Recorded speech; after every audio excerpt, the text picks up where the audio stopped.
देश दुनिया च वसदे पंजाबियों ਨੂੰ ਜੀ ਆਇਆਂ। मैं हरजिंदर सिंह रंधावा, तुस देख रहे हो पंजाब टैलीविजन और मेरे नाल ने सरदार नरेंद्रपाल सिंह। सरदार साहब, राजनीति च जमा जोड़ एडा सिद्धा भी नहीं होंदा कि हमेशा 2 + 2 4 वर्गा होवे। देखो, जे तो हिसाब के नाते पुछोगे तो फिर 2 + 2 4 ही होंगे ने। जे सियासत के राह पुछते हो फिर 2 + 2 22 हो सकते हैं। ਆਪਾਂ गल 22 ਦੀ नहीं करनी, लेकिन ਜਿਹੜੀ गल करनी गल दिलचस्प आ। जानी तो 22 तक ही है ना, जानी उधर ही है जी, लेकिन फिर ਤੋਰਾਂ ਕਿਤੇ ਜਾਊ। बिल्कुल।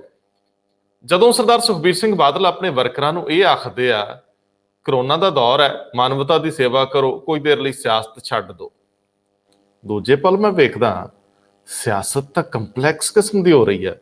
ਬਾਦਲ ਪਿੰਡ ਦੀਆਂ ਜੂਹਾਂ 'ਚ ਹੋ ਰਹੀ ਹੈ, ਬਿਲਕੁਲ ਵੱਡੇ ਸਾਰੇ ਮਹੱਲ ਦੇ ਅੰਦਰੋਂ ਵੱਡੇ ਦਲਾਨ ਤੇ ਲਾਨ ਉਹਨਾਂ 'ਚ ਹੋ ਰਹੀ ਜੀ।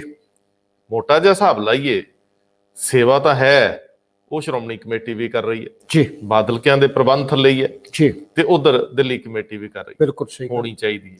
ਅਕਾਲੀ ਦਲ ਦਾ ਯੂਥ ਵਿੰਗ ਵੀ ਕਰ ਰਿਹਾ, ਪਰ ਕਿਹੜੀ ਕਰ ਰਿਹਾ ਇਹ ਦੇਖਣਾ ਹੈ। ਸਭ ਤੋਂ ਅਹਿਮ ਸਵਾਲ, ਇੰਨੀ ਦਿਨੀ ਪੰਜਾਬ ਦੀ ਰਾਜਨੀਤੀ ਤੇਜ਼ੀ ਨਾਲ ਨਵਜੋਤ ਸਿੰਘ ਸਿੱਧੂ ਔਰ ਕੈਪਟਨ ਅਮਰਿੰਦਰ ਸਿੰਘ ਦੇ ਰਾਉਂਡ ਅਬਾਊਟ ਘੁੰਮਦੀ ਰਹੀ। ਬਿਲਕੁਲ, ਕਦੇ ਮੰਤਰੀ ਰੁੱਸ ਕੇ, ਕਦੇ ਮੰਤਰੀ ਮੀਟਿੰਗ ਕਰ ਲੈਂਦੇ, ਕਦੇ ਐਮਐਲਏ ਕਿਤੇ ਇਕੱਠੇ ਹੋ ਲੈਂਦੇ, ਕਦੇ ਮਹਾਰਾਜਾ ਸਾਹਿਬ ਕੈਬਨਿਟ ਸੱਦ ਲੈਂਦੇ। ਜੀ, ਹੁਣ ਕੁੱਲ ਮਿਲਾ ਕੇ ਲੋਕਾਂ ਦੀ ਦਿਲਚਸਪੀ ਰਾਜਨੀਤੀ 'ਚ ਨਹੀਂ, ਕੁਝ ਬਦਲ ਜਾਵੇ ਉਹਦੇ 'ਚ। ਜਦੋਂ ਇਹ ਸਾਰੀ ਸਥਿਤੀ ਦੇ ਵਿੱਚ ਅਕਾਲੀ ਦਲ ਨੂੰ ਤੁਸੀਂ ਐ ਸੋਚ ਰਹੇ ਸੀ ਕਿ ਅਗਲੇ ਕਰੋਨਾ 'ਚ ਸੇਵਾ ਭਾਵ ਨਾਲ ਬੈਠੇ ਨੇ, ਉਦੋਂ ਅੰਦਰ ਇੰਨਾ ਕੁ ਜ਼ਿਆਦਾ ਉਤਾਵਲਾਪਣ ਤੇ ਭੜਥੂ ਪਿਆ ਸੀ। ਜੇ ਉਹਦੇ ਸਿੱਟੇ ਦੇਖੋਗੇ, ਤੁਸੀਂ ਦਿਲਚਸਪੀ ਨਾਲ ਦੇਖੋਗੇ ਵਾਕਿਆ ਕੀ ਹੋ ਰਿਹਾ। ਇੱਕ ਹੀ ਟਾਰਗੇਟ ਸੀ 2022 ਤੋਂ ਪਹਿਲਾਂ ਕਿਹੜੇ ਚਿਹਰੇ ਜਿਹੜੇ ਆ ਉਹ ਸਾਹਮਣੇ ਹਰਡਲ ਬਣ ਕੇ ਖੜੇ ਜੀ।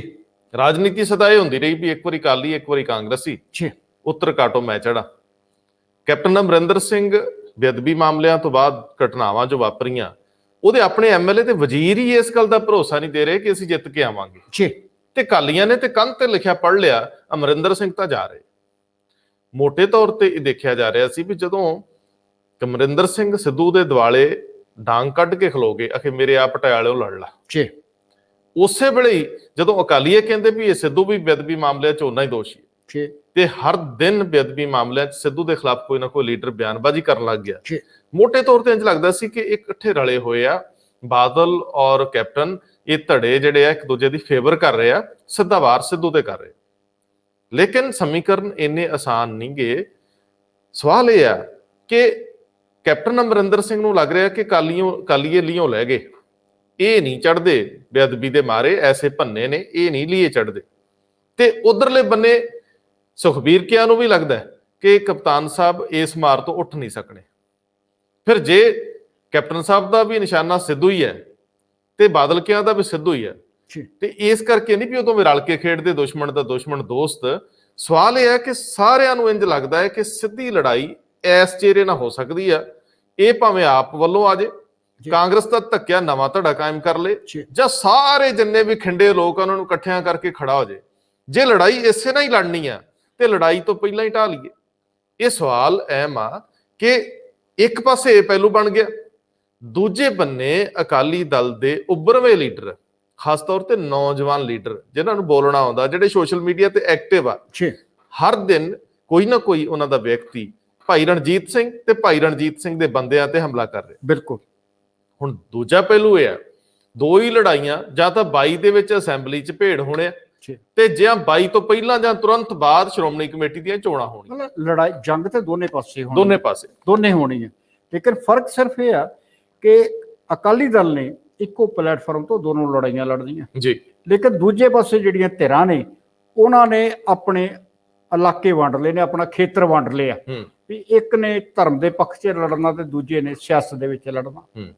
ਹੁਣ ਸਵਾਲ ਫਿਰ ਉੱਥੇ ਆ ਗਿਆ ਕਿ ਜਦੋਂ ਭਾਈ ਰਣਜੀਤ ਸਿੰਘ ਦਿੱਲੀ ਦੇ ਵਿੱਚ ਚੋਣ ਲੜਦੇ ਨੇ, ਭਾਵੇਂ ਉਹ ਇਲੈਕਸ਼ਨ ਕੁਝ ਸਮੇਂ ਲਈ ਪੋਸਟਪੋਨ ਹੋਈ, ਮੁਅੱਤਲ ਹੋਈ ਹੈ, ਲੇਕਿਨ ਇੱਕ ਧਿਰ ਦੇ ਵਿੱਚ ਹੈ ਨੇ ਐਸੀ ਧਿਰ ਜਿਹੜੀ ਅਕਾਲੀ ਦਲ ਦੇ ਵਿਰੋਧੀਆਂ ਨੂੰ ਦੋਨਾਂ ਨੂੰ ਵਾਰਾ ਖਾਂਦੀ ਹੈ, ਚਾਹੇ ਆਪਣਾ ਮਨਜੀਤ ਸਿੰਘ ਜੀਕੇ, ਚਾਹੇ ਪਰਮਜੀਤ ਸਿੰਘ ਸਰਨਾ।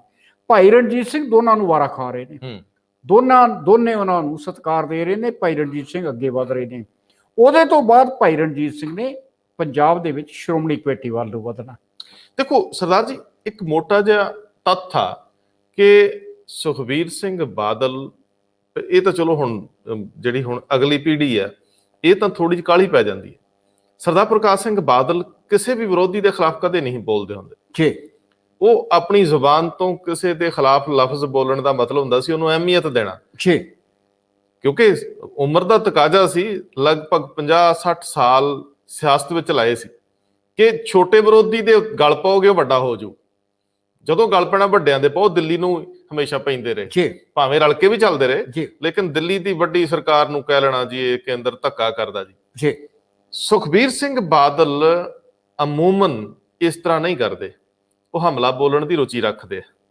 ਸਵਾਲ ਇਹ ਆ ਕਿ ਜਦੋਂ ਤੁਸੀਂ ਦੋ ਮੁਹਾਜਾਂ ਦੇ ਉੱਤੇ ਟਾਰਗੇਟ ਮਿੱਥ ਲਏ ਨੇ ਜੀ, ਮਿੱਥ ਕੇ ਹਮਲਾ ਕਰ ਰਹੇ ਹੋ, ਇਹਦਾ ਮਤਲਬ ਹੈ ਕਿ ਤੁਹਾਨੂੰ ਖਤਰਾ ਜਿੱਥੋਂ ਲੱਗਦਾ ਤੁਸੀਂ ਉੱਥੇ ਬੋਲ ਰਹੇ ਹੋ। ਲੇਕਿਨ ਸਵਾਲ ਭਾਈ ਰਣਜੀਤ ਸਿੰਘ ਨੂੰ ਲੈ ਕੇ ਦੇਰ ਤੱਕ ਅਕਾਲੀ ਦਲ ਟਿੱਪਣੀ ਨਹੀਂ ਸੀ ਕਰਦਾ ਜੀ, ਬੋਲਦਾ ਨਹੀਂ ਸੀ। ਅਚਨਚੇਤ ਕੀ ਹੋਇਆ ਕਿ ਬੋਲਣਾ ਸ਼ੁਰੂ ਕਰਤਾ ਜੀ, ਕਿਉਂਕਿ ਜਿਹੜੀਆਂ ਖਿੰਡੀਆਂ ਧਿਰਾਂ ਨੇ ਪੰਥਕ ਜਜ਼ਬੇ ਵਾਲੀਆਂ, ਪੰਥਕ ਚਿਹਰੇ ਵਾਲੀਆਂ, ਉਹਨਾਂ 'ਚ ਦਮਖਮ ਦਿਖਿਆ ਨਹੀਂ ਉਹਨਾਂ ਨੂੰ ਲੱਗਿਆ ਵੀ ਇਹ ਸਾਨੂੰ ਬਹੁਤ ਭਾਰੀ ਨੁਕਸਾਨ ਨਹੀਂ ਕਰ ਪਾਉਣਗੇ। ਜੇ ਕੋਈ ਨੁਕਸਾਨ ਕਰਦਾ ਦਿਸਦਾ ਹੈ ਭਾਸ਼ਾ ਦੇ ਵੱਲੋਂ, ਕਿਰਦਾਰ ਦੇ ਵੱਲੋਂ, ਉਹ ਹੈ ਭਾਈ ਰਣਜੀਤ ਸਿੰਘ ਧਾਰਮਿਕ ਖੇਤਰ 'ਚ। ਤੇ ਜੇ ਸਿਆਸੀ ਤੌਰ ਤੇ ਲੋਕਾਂ ਦੀ ਪ੍ਰਵਾਨਗੀ ਕਿਸੇ ਨੂੰ ਮਿਲ ਸਕਦੀ ਆ, ਉਹ ਕਿਸੇ ਜੁਝਾਰੂ ਨੂੰ ਮਿਲ ਸਕਦੀ ਹੈ।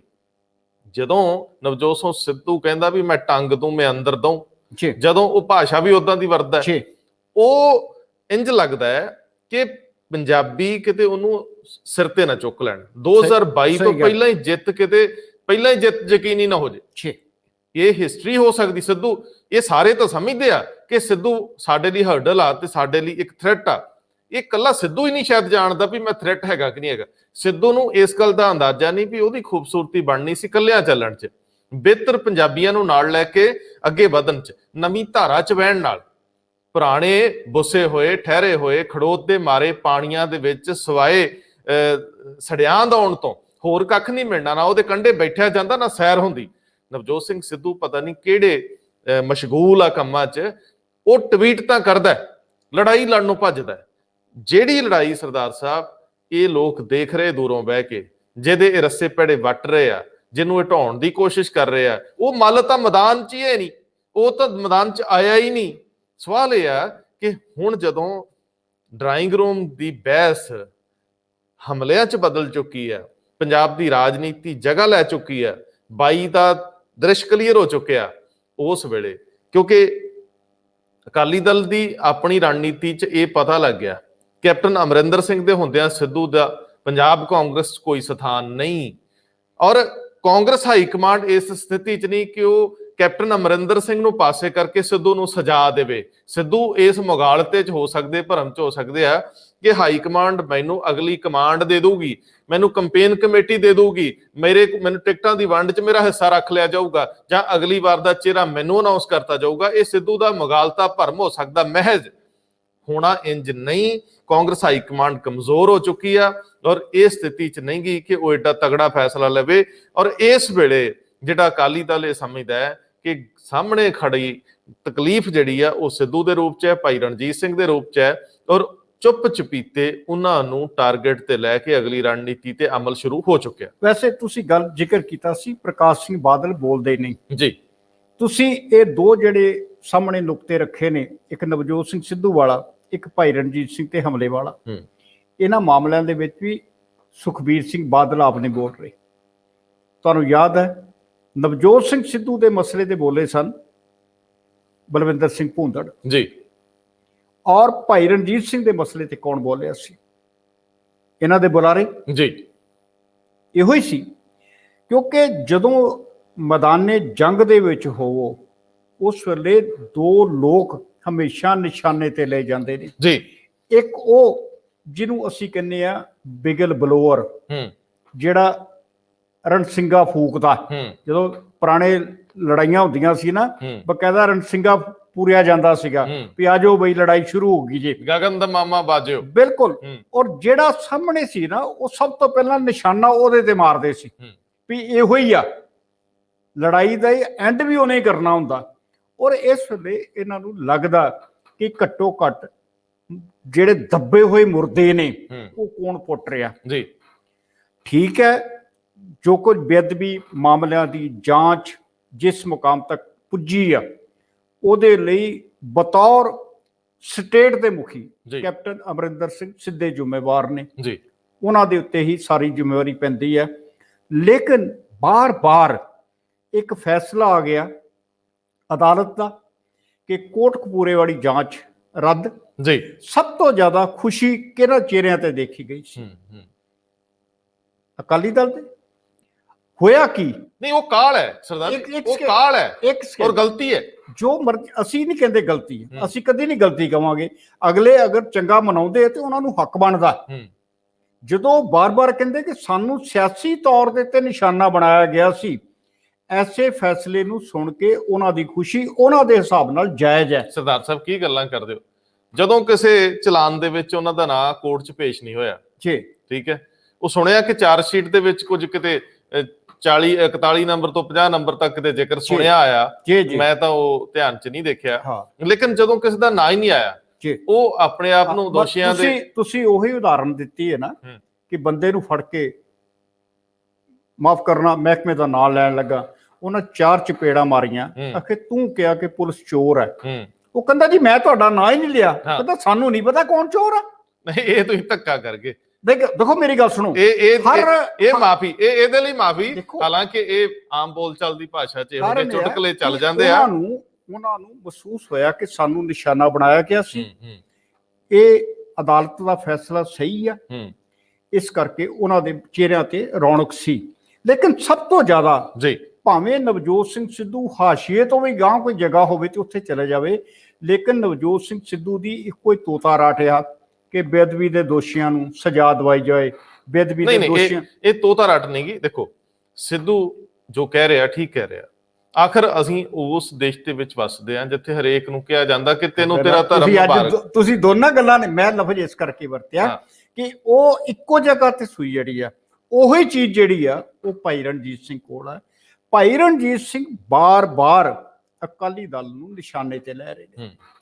ਆਖਰ ਜਿਹੜਾ ਬੰਦਾ ਜ਼ਿਆਦਾ ਘਾਤਕ ਹੋਵੇ ਜੀ ਤੇ ਨਿਸ਼ਾਨਚੀ ਜਿਹੜਾ ਭਾਵੇਂ ਦੂਰ ਬੈਠਾ ਹੋਵੇ, ਸੁਖਬੀਰ ਸਿੰਘ ਬਾਦਲ ਭਾਵੇਂ ਪੂਰੀ ਤਰ੍ਹਾਂ ਪ੍ਰਤੱਖ ਰੂਪ ਸਾਹਮਣੇ ਨਹੀਂ ਆ, ਪ੍ਰਤੱਖ ਰੂਪ ਭਾਈ ਰਣਜੀਤ ਸਿੰਘ ਤੇ ਆਪ ਹਮਲਾ ਨਹੀਂ ਕਰ ਰਹੇ, ਨਵਜੋਤ ਸਿੱਧੂ ਤੇ ਆਪ ਹਮਲਾ ਨਹੀਂ ਕਰ ਰਹੇ। ਜਿੱਦਾਂ ਤੁਸੀਂ ਕਿਹਾ ਕਿ ਜੇ ਥੋੜੇ ਜਿਹੇ ਘੱਟ ਕਦਾਵਰ ਤੇ ਹਮਲਾ ਕਰੋ ਤੇ ਉਹਦੀ ਕੱਦ ਵੱਧਦਾ, ਉਹ ਨਹੀਂ ਦੇਖ ਰਹੇ ਜੀ। ਉਹਨਾਂ ਨੇ ਆਪਣੇ ਬਕਾਇਦਾ ਅਗਾਂਹ ਡਿਊਟੀਆਂ ਲਾਈਆਂ ਜੀ। ਲੇਕਿਨ ਇਹ ਡਿਊਟੀ ਹੋ ਸਕਦਾ, ਜਿਹੜਾ ਉਹਨਾਂ ਨੇ ਲਫ਼ਜ਼ ਕਿਹਾ ਸੀ ਕਿ ਕਰੋਨਾ ਕਾਰਨ ਸੇਵਾ ਚਾਹੀਦੀ ਹੈ, ਸਮਾਜ ਦੀ ਸੇਵਾ, ਹੋ ਸਕਦਾ ਕੋਈ ਜ਼ਰੂਰੀ ਨਹੀਂ ਸੇਵਾ ਇਸੇ ਸਮਾਜ ਦੀ, ਸਮਾਜ 'ਚ ਉਹਨਾਂ ਦੇ ਖਾਤੇ 'ਚ ਵੀ ਹੈਗਾ ਕਾਫੀ। ਸਰਦਾਰ ਸਾਹਿਬ, ਦੋ ਪਹਿਲੂ ਆ।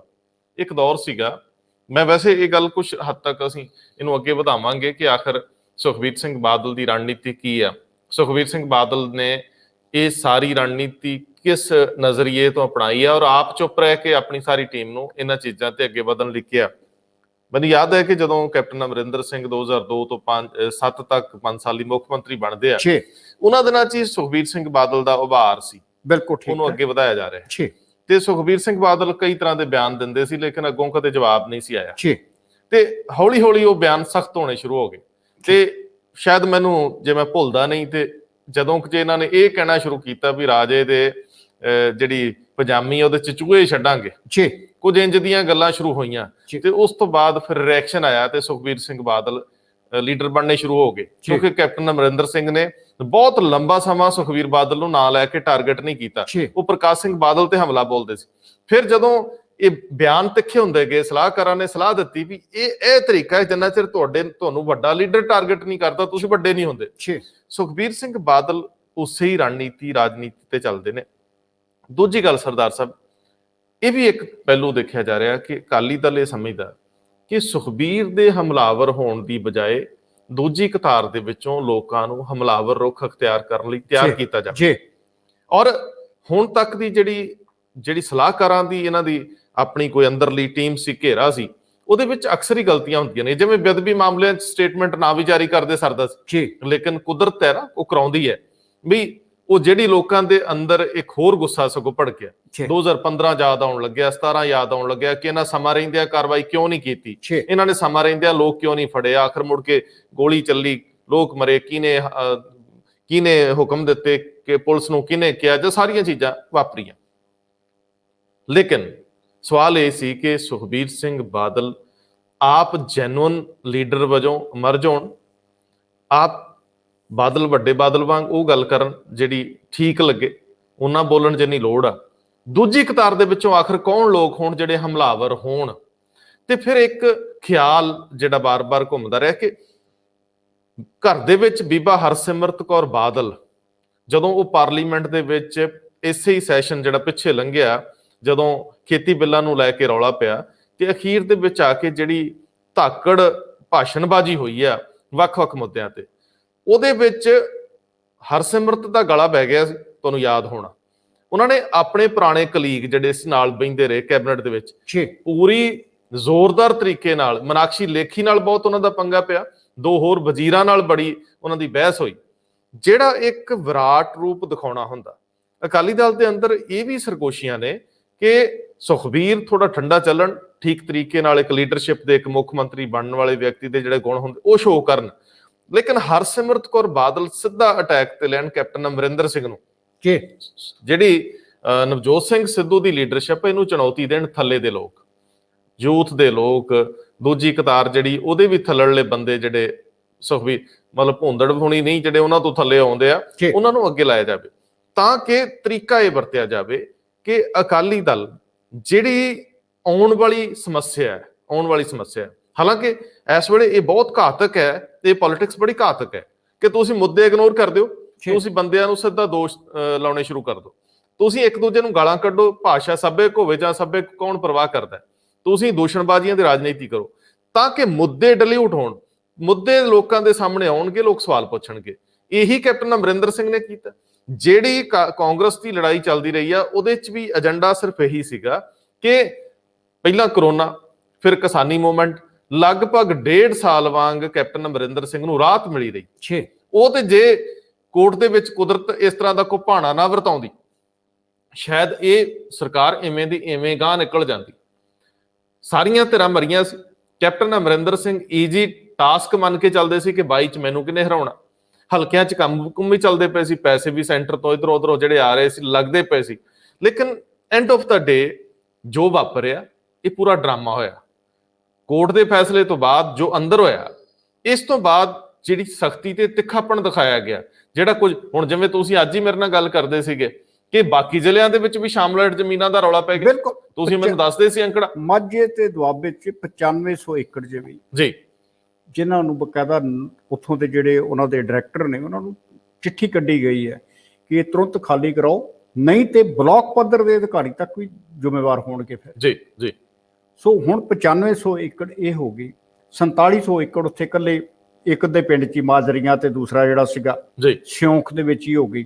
14-15 ਹਜ਼ਾਰ ਤੱਕ ਏਕੜ ਤੇ ਇਹੋ ਹੀ ਹੋ ਗਈ। ਨਹੀਂ ਸਰਦਾਰ ਸਾਹਿਬ, ਇੱਕ ਹੋਰ ਗੇਮ ਸੁਣਿਆ ਮੈਂ, ਤਾਂ ਮੈਨੂੰ ਜਾਣਕਾਰੀ ਮਿਲੀ ਹੈ ਕਿ ਕਪੂਰਥਲਾ ਵਾਲੀ ਸਾਈਡ ਤੇ ਜਾਂ ਕਿਤੇ ਇੱਧਰ ਉੱਧਰ ਹੋਰ ਜਗ੍ਹਾ ਤੇ ਵੀ ਕੁਝ ਅਫਸਰ ਜਿਹੜੇ ਇਹਦੇ ਨਾਲ ਸੰਬੰਧਿਤ ਹੈ, ਪੰਚਾਇਤੀ ਵਿਭਾਗ ਨਾਲ ਸੰਬੰਧਿਤ ਹੈ, ਇਹ ਡਿਪਾਰਟਮੈਂਟ, ਉਹਨਾਂ ਨੇ 7-7 ਸਾਲ ਦੀਆਂ ਠੇਕੇ ਤੇ ਲੈ ਲਈਆਂ ਜ਼ਮੀਨਾਂ। ਉਹੀ ਸਾਰਾ ਕੁਝ ਆ ਰਿਹਾ, ਔਰ ਜੇ ਥੋੜੇ ਪੈਸਿਆਂ ਦੇ ਵਿੱਚ ਤੁਸੀਂ ਲੰਬੀ ਲੀਜ਼ ਲੈ ਲੈਂਦੇ ਹੋ।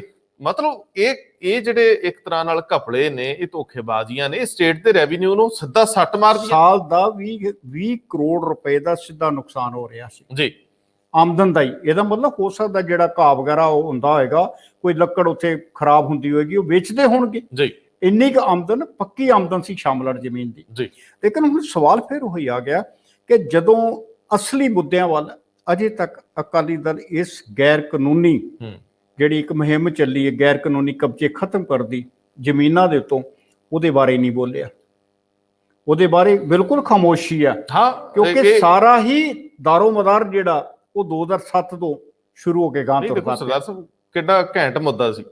ਜੇ ਕੋਈ ਢੰਗ ਦਾ ਵਿਰੋਧੀ ਹੁੰਦਾ ਉਹ ਇਹਨੂੰ ਲੈ ਕੇ ਤੇ ਸੜਕਾਂ ਜਾਮ ਕਰਨ ਤੱਕ ਜਾਂਦਾ। ਵੱਖਰੀ ਗੱਲ ਨਾ ਕਹਿਣਾ ਕਿ ਅਸੀਂ ਤਾਂ ਚੁੱਪ ਹੈ, ਕਰੋਨਾ ਹੈ, ਲੇਕਿਨ ਸਟੇਟਮੈਂਟ ਬਾਕੀ ਤੇ ਜਾਰੀ ਹੋ ਸਕਦੀ ਹੈ। ਇਹਨਾਂ ਮਾਮਲਿਆਂ 'ਚ ਚੁੱਪ ਕਿਉਂ? ਅਜੇ ਤੱਕ ਦੇਖੋ ਸਾਰੀਆਂ ਗੱਲਾਂ ਹੋਈਆਂ, ਅਕਾਲੀ ਦਲ ਨੇ ਇਹ ਤੇ ਹਮਲਾ ਨਹੀਂ ਨਾ ਬੋਲਿਆ ਕਿ ਕੈਪਟਨ ਸਾਹਿਬ ਤੁਸੀਂ ਸਹੁੰ ਚੁੱਕੀ ਸੀ ਗੁਟਕਾ ਸਾਹਿਬ ਦੀ ਕਿ 4 ਹਫ਼ਤਿਆਂ 'ਚ ਨਸ਼ਾ ਬੰਦ ਕਰਾਂਗੇ, ਹੋਇਆ ਕਿਉਂ ਨਾ? ਕਾਂਗਰਸੀ ਰੌਲਾ ਪਾਈ ਜਾਂਦੇ ਨਾ, ਹਾਂ ਅਕਾਲੀ ਦਲ ਨੇ ਇਹ ਝੂਠ ਤਾਂ ਸਾਬਤ ਨਾ ਹੋਣ ਦਿੱਤੇ ਨਾ। ਬਿਲਕੁਲ ਹੁਣ ਸਵਾਲ ਇਹ ਵੀ ਹੈ ਕਿ ਜਿਹੜੀਆਂ ਇਹ ਜ਼ਮੀਨਾਂ ਦੇ ਇਹ ਘਪਲੇਬਾਜ਼ੀਆਂ ਨੇ, ਚੰਡੀਗੜ੍ਹ ਦੇ ਨਾਲ ਆਸ-ਪਾਸ ਵਾਲਾ ਇਲਾਕਾ ਹੈ ਸਾਰਾ, ਕਦੇ ਤਾਂ ਇਹ ਵੀ ਤੱਥ ਫਰੋਲਾਂਗੇ ਕਿ ਕਿਸ ਤਰੀਕੇ ਨਾਲ ਲੋਕ ਜਦੋਂ ਸਰਕਾਰ ਬਦਲਦੀ ਹੈ ਕਿਵੇਂ ਮਾਲ ਅਧਿਕਾਰੀ ਵੱਖ-ਵੱਖ ਜ਼ਿਲ੍ਹਿਆਂ ਚੋਂ ਲਿਆ ਕੇ ਚੰਡੀਗੜ੍ਹ ਦੀ ਹੱਦ ਦੇ ਨਾਲ ਲਾਤੇ ਜਾਂਦੇ ਆ, ਕਿੱਦਾਂ ਜਮਾਬੰਦੀਆਂ ਤੇ ਜਿਹੜੀਆਂ ਫਰਦਾਂ ਨੇ ਉਹ ਕਢਾ ਕੇ ਵੇਖੀਆਂ ਜਾਂਦੀਆਂ, ਕਿੱਥੇ ਕਿੱਥੇ ਕੀ ਆ, ਕਿੱਦਾਂ ਜ਼ਮੀਨਾਂ ਦੇ ਵਟਾਂਦਰੇ ਹੋ ਜਾਂਦੇ। ਚੰਡੀਗੜ੍ਹ ਦੇ ਨੇੜੇ ਸ਼ਾਮਲਾਟ ਨੂੰ ਮੰਨ ਲਓ ਉਹ ਪਰੇ ਫਾਜ਼ਿਲਕੇ ਵੱਲ ਬਦਲ ਦਿਓ ਜੀ, ਹੋਣਾ ਤੇ ਇਹੀ ਹੈ ਨਾ ਵੀ ਅਸੀਂ ਤਾਂ ਜੀ ਆਪਣਾ ਚੰਡੀਗੜ੍ਹ ਦੇ ਨੇੜਿਓਂ 5 ਕਿੱਲੇ ਜਿਹੜੇ ਆ ਉਹ ਟ੍ਰਾਂਸਫਰ ਕਰਤੇ 10 ਕਿੱਲੇ ਲੈ ਕੇ, ਵੀ ਅਸੀਂ ਫਾਜ਼ਿਲਕੇ 'ਚ 10 ਕਿੱਲੇ ਪੰਚਾਇਤ ਦੇ ਨਾਂ ਦੇ ਦਿੱਤੇ, ਇਧਰੋਂ 5 ਦਾ ਵਟਾਂਦਰਾ ਕਰਤਾ। ਸਵਾਲ ਤਾਂ ਬੜੇ ਨੇ, ਲੇਕਿਨ ਇਹ ਵੀ ਸਵਾਲ ਉੱਠਦਾ ਹੈ, ਲੋਕ ਤਾਂ ਕਹਿੰਦੇ ਆ ਕਿ ਉਹ ਨੋਟੀਫਿਕੇਸ਼ਨ ਜਿਨ੍ਹਾਂ ਦੇ ਰਾਹੀਂ ਵੱਡੇ ਵੱਡੇ ਹੋਟਲ ਚੰਡੀਗੜ੍ਹ ਦੇ ਨੇੜੇ ਜੰਗਲ ਦੇ ਵਿੱਚ ਬਣ ਗਏ, ਜਿਹੜੇ ਜੰਗਲ ਦੇ ਵਿੱਚ ਤੁਸੀਂ ਖਰੀਦੋ ਫਰੋਖਤ ਨਹੀਂ ਕਰ ਸਕਦੇ ਸੀ, ਉਹ ਸਾਰੀਆਂ ਨਹੀਂ ਕਰ ਸਕਦੇ। ਕੌਣ ਆਖੇ ਸਾਹਿਬ ਨੂੰ ਇੰਜ ਨਹੀਂ ਇੰਜ ਕਰ, ਇਹ ਵੀ ਸਵਾਲ ਆ। ਇੱਕ ਨੇ ਨਹੀਂ ਕੀਤਾ, ਦੂਜੇ ਨੇ ਵੀ ਕਰ ਲਿਆ, ਅਗਲੇ ਆਪਣੇ ਵੱਡੇ ਮਹੱਲ ਬਣਾ ਲਏ। ਹੁਣ ਕੌਣ ਕਿਹਨੂੰ ਕਹੇਗਾ? ਕਿਸੇ ਨੇ ਕਿਸੇ ਨੂੰ ਨਹੀਂ ਕਹਿਣਾ।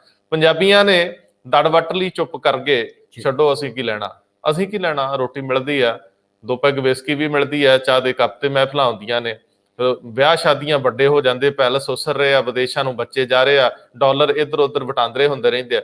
ਆਪਾਂ ਕੀ ਲੈਣਾ? ਜੇ ਕੋਈ ਲੁੱਟਦਾ ਲੁੱਟੀ ਜਾਵੇ, ਸਾਡਾ ਕੀ ਜਾਂਦਾ?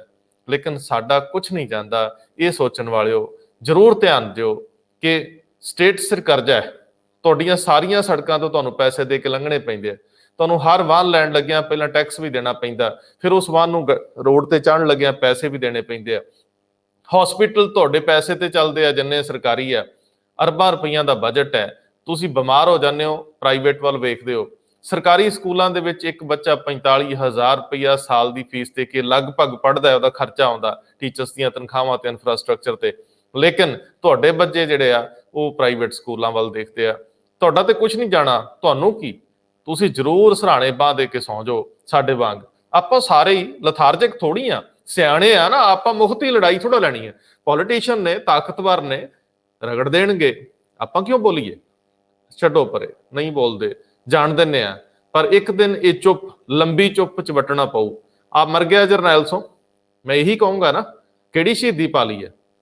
ਜਾਂਦਾ ਹੋਇਆ ਇਹੀ ਕਹਿੰਦਾ ਗਿਆ ਨਾ, ਅਥਰੂਆਂ ਦੀ ਭਾਸ਼ਾ ਸਰਦਾਰ ਸਾਹਿਬ, ਜਾਂਦਾ ਹੋਇਆ ਇਹੀ ਕਹਿੰਦਾ ਨਾ, ਇੱਕ ਬੈੱਡ ਚਾਹੀਦਾ, ਤੁਹਾਡੀ ਹੈਲਪ ਦੀ ਲੋੜ ਆ। ਬਿਲਕੁਲ, ਕਿੰਨੇ ਕੁ ਲੋਕਾਂ ਨੂੰ ਹੈਲਪ ਦੇ ਸਕਿਆ, ਕਿੰਨੇ ਕੁ ਰਿਸ਼ਤੇ ਬਚਾ ਸਕਿਆ, ਕਿੰਨਿਆਂ ਦੀ ਦੇਹ ਨੂੰ ਲਾਂਬੂ ਲਾਉਣ ਲਈ ਦੂਰੋਂ ਹੀ ਵੇਖ ਲਾਂਗੇ, ਕਿੰਨੀ ਕੁ ਦੇਰ ਇਹ ਪੀਪੀ ਕਿੱਟਾਂ ਪਾ ਕੇ ਬਾਹਰੀ ਲੋਕ ਆ ਕੇ ਉਹਨਾਂ ਨੂੰ ਲਾਂਬੂ ਲਾਉਣਗੇ।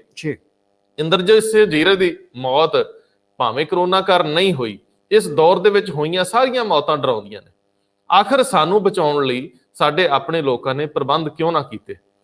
ਯੂਰਪ ਸਾਰੇ ਦੇ ਵਿੱਚ ਅੱਜ ਜੋ ਸਥਿਤੀ ਆ, ਉਹਨਾਂ ਨੇ ਕਾਹਲੀ ਦੇ ਵਿੱਚ ਆਪਣੇ ਹਰੇਕ ਬੰਦੇ ਨੂੰ ਜਿਹੜਾ ਇਲਾਜ ਚਾਹੀਦਾ, ਜਿਹੜੀ ਆਕਸੀਜਨ ਚਾਹੀਦੀ, ਉਹ ਤੋਂ ਹੁਣ ਵਿਰਵੇ ਨਹੀਂ ਰਹਿਣ ਦਿੱਤਾ। ਅਮਰੀਕਾ ਕਹਿੰਦਾ ਤੁਸੀਂ ਆਸਾਨੀ ਨਾਲ ਬਾਹਰ ਘੁੰਮ ਸਕਦੇ ਹੋ ਜੇ ਤੁਸੀਂ ਵੈਕਸੀਨੇਸ਼ਨ ਕਰਾ ਲਈ, ਟੀਕਾ ਲਵਾ ਲਿਆ। ਸਾਡੇ ਵਾਲੇ ਪਾਸੇ ਦਸੰਬਰ ਤੱਕ ਵੇਟ ਕਿਉਂ? ਇਹ ਸਾਰੇ ਸਵਾਲ ਨੇ, ਕੌਣ ਜਵਾਬ ਦੇਊਗਾ? ਕਿਉਂਕਿ ਸਾਡੇ ਪੋਲੀਟੀਸ਼ੀਅਨਸ ਸਮਰੱਥ ਨੇ। ਵੱਡੀ ਗੱਲ ਹੈ ਕਿ ਪੰਜਾਬ ਦੇ ਵਿੱਚ ਕਰੋਨਾ ਦੇ ਨਾਲ ਮੌਤਾਂ ਹੋਈਆਂ, ਇਹ 'ਚ ਕੋਈ ਦੋ ਰਾਵਾਂ ਨਹੀਂ, ਹੋਈਆਂ ਨੇ, ਦਿੱਲੀ 'ਚ ਹੋਈਆਂ ਨੇ। ਲੇਕਿਨ ਪੰਜਾਬ ਦੇ ਵਿੱਚ ਆਮ ਆਦਮੀ ਪਾਰਟੀ ਦੇ ਜਿਹੜੇ ਲੀਡਰ ਨੇ, ਹਰਪਾਲ ਸਿੰਘ ਚੀਮਾ, ਉਹ ਕਹਿੰਦੇ ਨੇ ਕਿ ਪੰਜਾਬ 'ਚ ਜਿਹੜੀਆਂ ਮੌਤਾਂ ਹੋਈਆਂ ਨੇ, ਇਹਦੇ ਲਈ ਮੁੱਖ ਮੰਤਰੀ ਤੇ ਉਹਨਾਂ ਦੇ ਜਿਹੜੇ ਮੰਤਰੀ ਨੇਗਾ, ਉਹਨਾਂ ਤੇ ਪਰਚਾ ਦਰਜ ਹੋਣਾ ਚਾਹੀਦਾ ਜੀ।